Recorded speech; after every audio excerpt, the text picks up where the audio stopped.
Friend मैं सरता sir स्वागत है आप सभी का बहुत बहुत हमारे यूट्यूब चैनल पे। तो आइए फ्रेंड, आज के इस वीडियो में हम निदानात्मक कक्षा हेतु मॉड्यूल कक्षा 9वीं गणित है ना 2023-24 का है। इसमें हम अध्याय 2 के जो अध्याय 2 है हमारे पास बहुपद। तो स्टूडेंट बहुपद के हम इसमें आज का जो वीडियो होगा इसमें हम सही विकल्प के उत्तर देने वाले हैं। अभ्यास प्रश्न क्रमांक 1 से लेकर प्रश्न क्रमांक 5 तक के हम आपको उत्तर बताने वाले हैं। तो चलिए स्टूडेंट्स, हमने पिछले वीडियो में अध्याय को पूरा सॉल्व करा दिया है। पिछले वीडियो में 2 वीडियो हमारे इसमें आ चुके हैं अध्याय 1 की, कि उसमें एक वीडियो में हमने ऑब्जेक्टिव और दूसरे वीडियो में पूरे प्रश्नों को सॉल्व कराया है। इसी तरीके से हमारा ये तीसरा वीडियो है जिसमें हम सेकंड चैप्टर के ऑब्जेक्टिव बताएंगे और अगले वीडियो में इसके पूरे क्वेश्चन सॉल्व कराएंगे। तो आप हमारे साथ जुड़े रहिए। इसी तरीके से आपको पूरी निदानात्मक कक्षा हेतु जो मॉड्यूल है इसके सारे क्वेश्चन आपको सॉल्व कराए जा रहे हैं। आपको बहुत अच्छे से तैयारी कराई जा रही है। तो स्टूडेंट्स बिल्कुल हम आपसे यही कहेंगे कि आप हमारे साथ जुड़े रहें, तो आपको बहुत मज़ा आएगा और आपको मैथमेटिक्स में कोई भी प्रकार की दिक्कत नहीं जाएगी। चलिए स्टूडेंट शुरू करते हैं। शुरू करने से पहले एक रिक्वेस्ट है, यदि आप पहली बार विजिट कर रहे हैं हमारे चैनल को तो चैनल को सब्सक्राइब जरूर करें और बेल आइकन दबाएं ताकि आसानी से हमारे वीडियो आप तक पहुंच सकें। चलिए मिलते हैं, चलिए आगे बढ़ते हैं। चलिए स्टूडेंट, इसमें पहला क्वेश्चन है कि निम्नलिखित में से कौन सा एक बहुपद है। तो स्टूडेंट बहुपद की पहचान होती है कि इसमें जो चर है उसकी घात जो है वो क्या होनी, बहुपद है ना। तो चर की घात पूर्ण संख्या होनी चाहिए, है ना। तो यहाँ पर चर यदि नीचे से ऊपर लेके जाएंगे तो यहाँ x की घात -2 जाएगी, यानी ये भी बहुपद नहीं होगा। ठीक है, यदि हम यहाँ की बात करें तो ये करनी के अंदर x है तो ये भी बहुपद नहीं होगा।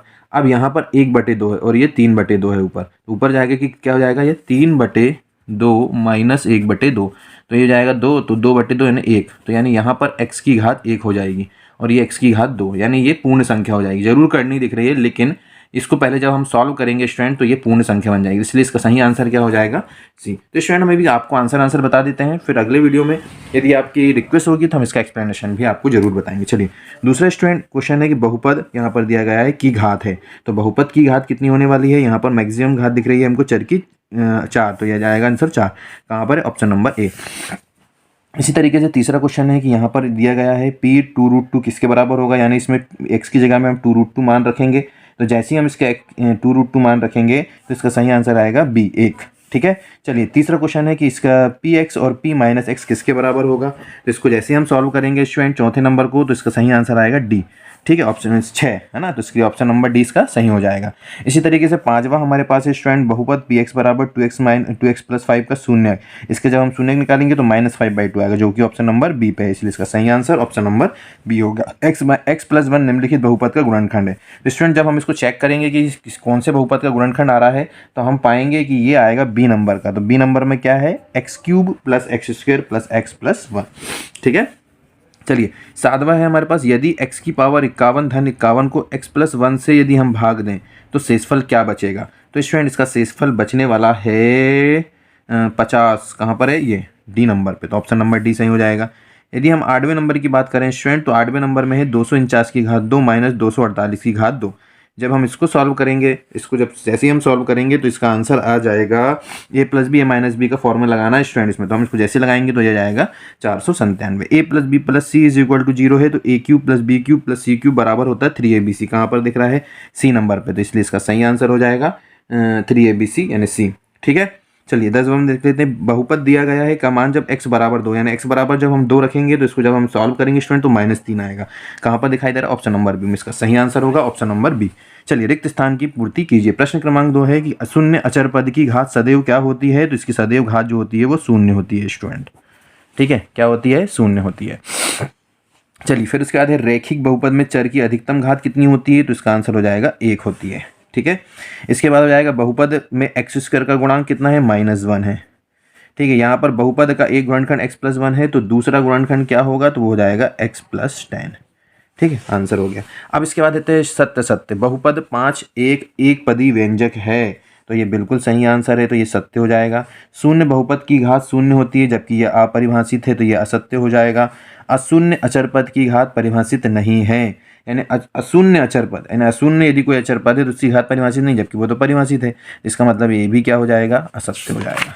ठीक है, चलिए अब इसके बाद हमारे पास चौथा नंबर का है।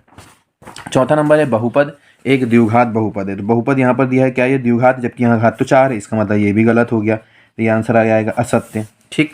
इसके बाद है 3x + 5 एक रैखिक बहुपद है। यहाँ x की घात 1 है स्टूडेंट, तो रैखिक बहुपद बिल्कुल होगा, इसलिए ये क्या हो जाएगा, सत्य हो जाएगा। चलिए अब प्रश्न क्रमांक 5 सही जोड़ी मिलाते हैं।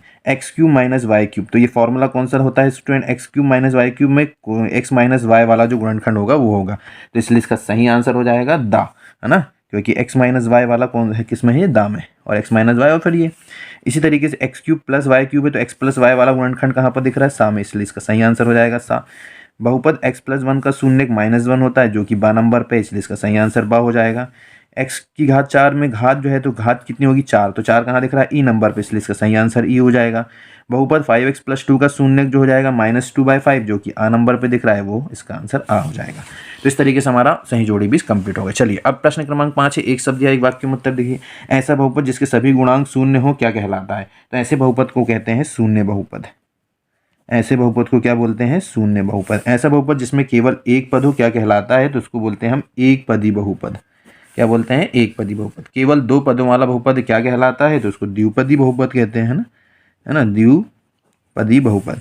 एक घात वाले बहुपद को क्या कहते हैं स्टूडेंट, तो इसको तो रैखिक बहुपद बोलते हैं, तो इसका आंसर हो जाएगा रैखिक बहुपद, है ना। तो बहुपद बहुपद लगा लीजिए, एक पदी बहुपद, द्विपदी बहुपद, है ना, तो इसमें सब में बहुपद लगा दिए। चलिए स्टूडेंट, तो प्रश्न क्रमांक 5 भी हमारा सॉल्व हो गया। तो उम्मीद करते हैं स्टूडेंट किस तरीके से प्रश्न क्रमांक 1 से लेकर प्रश्न क्रमांक 5 तक के जो उत्तर हमने आपको बताएं ये आपको क्लियर हो गए होंगे। तो चलिए स्टूडेंट, यदि आपको वीडियो अच्छा लगा तो वीडियो को लाइक कीजिए, चैनल को सब्सक्राइब कीजिए और दोस्तों के साथ शेयर कीजिए। फिर मिलेंगे अगले वीडियो में इसके क्वेश्चंस के साथ, तब तक के लिए धन्यवाद।